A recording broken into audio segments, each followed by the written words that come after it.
ఇవాళ వైఎస్ఆర్ జిల్లా పరిషత్తు సర్వసభ్య సమావేశంలో మరి గౌరవ జెడ్పీటీసీలు ఎంపీపీలు అందరితో కలిసి పాల్గొనడం జరిగింది. ముఖ్యంగా జిల్లాలో ప్రజలు ఎదుర్కొంటున్న రైతులు ఎదుర్కొంటున్న అనేక సమస్యలు ఈ సమావేశంలో ప్రస్తావించడం జరిగింది. అదేవిధంగా ఎన్నికలప్పుడు చంద్రబాబు నాయుడు గారు ఏదైతే సూపర్ 6, సూపర్ 7 అంటూ హామీలు ఇచ్చారో 50 ఏళ్ళు దాటితే బీసీలకు పెన్షన్ ఇస్తానని చెప్పారు. అదేవిధంగా 18 ఏళ్ళు దాటిన ప్రతి మహిళకు డబ్బులు ఇస్తామని చెప్పారు. 18,000 రూపాయలు ఏడాదికి ఇస్తామని చెప్పారు. అనేక పథకాలు సూపర్ 6లో భాగంగా చెప్పారు. అవన్నీ కూడా మరి ఎప్పటి నుంచి ప్రభుత్వం ఇస్తుంది అని చెప్పి కూడా మరి అధికారులను ప్రభుత్వాన్ని ఈ సమావేశంలో ప్రశ్నించడం జరిగింది. ముఖ్యంగా రైతులు చాలా ఇబ్బంది పడుతూ ఉన్నారు. రైతులకు సంబంధించి ఈ ప్రభుత్వము ముఖ్యంగా గతంలో జగన్మోహన్ రెడ్డి గారు ప్రతి ఏడాది క్రమం తప్పకుండా రైతు భరోసా ఇచ్చేవారు. 13,500 రూపాయలు ప్రతి ఏడాది ఇచ్చేవాళ్ళు. పంట నష్టపోతే ఇన్పుట్ సబ్సిడీ ఇచ్చేవాళ్ళు. 6 మాసాల లోపలనే ఇన్పుట్ సబ్సిడీ ఇచ్చేవాళ్ళు. 6 మాసాల లోపలనే పంటల బీమా ఇచ్చేవాళ్ళు. ఇవాళ ఈ ప్రభుత్వం వచ్చిన తర్వాత రైతులను పూర్తిగా గాలికి వదిలేసింది. ఇవాళ బీమా ప్రీమియం కూడా రైతులు జోబీలో నుంచే డబ్బులు తీసి చెల్లించాల్సిన పరిస్థితి వచ్చింది. గతంలో జగనన్న ప్రభుత్వం అయితే బీమా ప్రీమియం రైతుల తరపున ప్రభుత్వమే కట్టేది. ఇవాళ బీమా ప్రీమియం రైతులు కట్టుకోవాల్సిన పరిస్థితి వచ్చింది. సో అన్ని రకాలుగా మరి రైతులు అవస్థలు పడుతూ ఉన్నారు. మరి ఒక పక్క వీళ్ళు ప్రామిస్ చేసిన ఏడాదికి 20,000 రూపాయలు ఇస్తామన్నారు. ఆ 20,000 రూపాయలు ఇవ్వడం లేదు. బీమా ప్రీమియం రైతే కట్టుకుంటా ఉన్నాడు. పంటలు నష్టపోతే ఇప్పటివరకు ఇన్పుట్ సబ్సిడీ వచ్చిన దాఖలాలు లేవు. ఏ రకంగా కూడా రైతుకు ఈ ప్రభుత్వం తోడ్పాటుగా లేదు. మరి ఇవన్నీ చాలా ఉన్నట్టు ఇప్పుడు మళ్ళా వ్యవసాయానికి 7 గంటలు విద్యుత్ మరి కుదిస్తామని చెప్తా ఉన్నారు. 9 గంటల విద్యుత్ ఉంటేనే రైతులకు నిజంగా ఎటువంటి ఇబ్బంది లేకుండా లాస్ట్ 4 సంవత్సరాల పాటు జగన్మోహన్ రెడ్డి గారు 9 అవర్స్ పవర్ ఇచ్చినారు. ఎటువంటి ఆటంకం లేకుండా. ఈ ప్రభుత్వం మరి 7 గంటలే అని చెప్తా ఉంది. మరి ఎట్టి పరిస్థితుల్లో 9 గంటల విద్యుత్ రైతులకు ఇవ్వాలా? 9 గంటల విద్యుత్ రైతులకు ఇవ్వకపోతే రోడ్లు ఎక్కుతాము, ఎస్సీ కార్యాలయాల ముందు నిరసన తెలుపుతాము. ఎట్టి పరిస్థితుల్లో రైతులకు 9 గంటల వ్యవసాయ విద్యుత్ ఇచ్చి తీరాల్సిందే అని చెప్పి ప్రభుత్వానికి గట్టిగా తెలియజేస్తూ ఉన్నాము.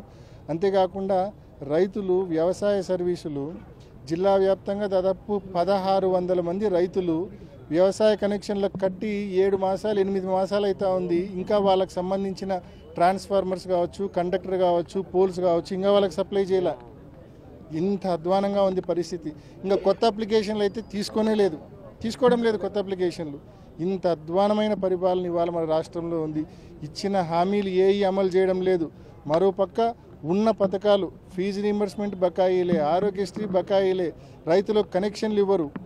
ఉన్న పథకాలు అమలు చేయలేకపోతున్నారు, ఇచ్చిన హామీలు అమలు చేయలేకపోతూ ఉన్నారు. మళ్ళీ ఇటుపక్క చూస్తే 1,00,000 కోట్ల రూపాయల అప్పు కేవలం 9 మాసాల్లో తెచ్చినారు. మరి ఎక్కడికి పోతా ఉందో ఈ డబ్బు నిజంగా ప్రజలందరికీ తెలియాల్సిన అవసరం ఉంది. ఈ ప్రభుత్వము చిత్తశుద్ధితో ఇప్పటికే అమల్లో ఉన్న పథకాలు అమలు చేయాలా, వాళ్ళు ప్రామిస్ చేసిన సూపర్ 6 పథకాలు కూడా త్వరలో అమలు చేసి చూపించాల్సిన అవసరం ఉందని చెప్పి తెలియజేస్తా ఉన్నాం. చంద్రబాబు నాయుడు గారు 14 ఏళ్ళు ముఖ్యమంత్రిగా ఉన్నారు. ఇది దాదాపు 4వ టర్ము. ఎంతో అవగాహన ఉన్న నాయకుడు. ఎన్నికల ముందు ఆ అవగాహనతోనే ఆయన సూపర్ 6 హామీలు ఇచ్చినాడు.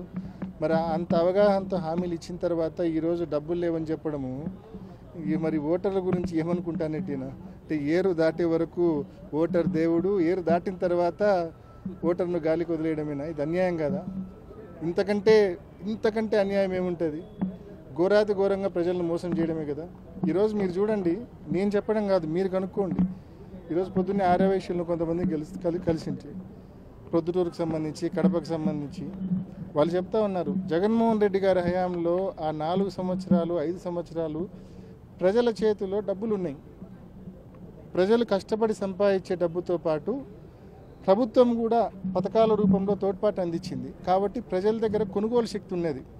కాబట్టి షాప్స్లో కూడా బట్టల షాప్ కావచ్చు, గ్రాసరీస్ కావచ్చు, అన్ని షాప్స్లో కూడా వ్యాపారం జరుగుతున్నది, యాక్టివిటీ ఉన్నింది, బిజినెస్ యాక్టివిటీ ఉన్నింది. ఇవాళ ఈ కూటమి ప్రభుత్వం వచ్చినాక లాస్ట్ 8 నెలల్లో వ్యాపారాలు అన్నీ డల్ అయిపోయినాయి. బట్టల షాపుల దగ్గర నుంచి అన్ని రకాలైన షాపుల్లో కూడా వ్యాపారాలు డల్ అయిపోయినాయి. కారణం ప్రజల దగ్గర కొనుగోలు శక్తి లేదు. ప్రజలు కష్టపడి సంపాదించే డబ్బుకు ప్రభుత్వ పథకాలు కూడా తోడ్పాటు ఉంటేనే ప్రజల దగ్గర అంతో ఇంతో కొనుగోలు శక్తి ఉంటుంది. ఇవాళ ఆ తోడ్పాటు గవర్నమెంట్ నుంచి లేదు కాబట్టి ప్రజలు సఫర్ అవుతూ ఉన్నారు. ఏది ఏమైనప్పటికీ కూడా ఖచ్చితంగా సూపర్ 6 అనేటివి చెప్పే వీళ్ళు అధికారంలోకి వచ్చినారో అవి అమలు చేసి తీరాల్సిందే.